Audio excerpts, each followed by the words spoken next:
I'm very excited. It actually works. AI image generator.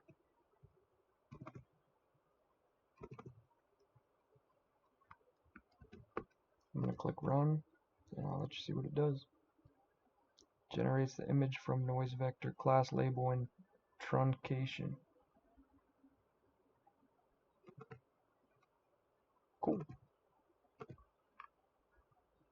So it just generates a random image right now. I could have used the DALL-E API, but I felt like that was too basic. That's what everybody else does. So I wanted to think outside the box here and do it in a way that not everyone's doing.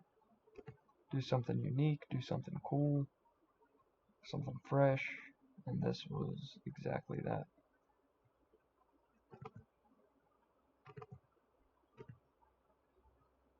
Some of them are cool, some of them aren't. It's completely random.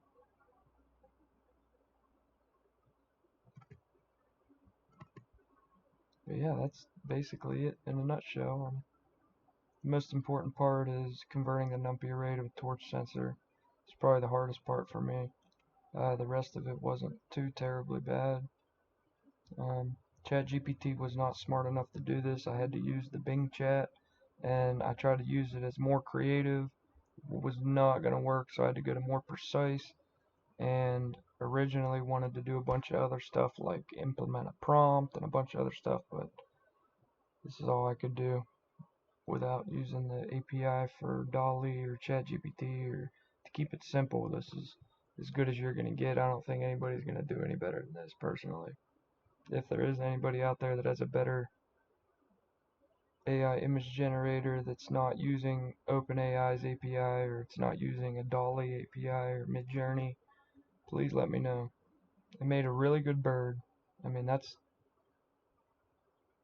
a pretty decent bird. So just let me know what you guys think. This will be on my GitHub. It's open source if you guys want to mess with it, change some stuff up, do whatever, but this is basically the finished product.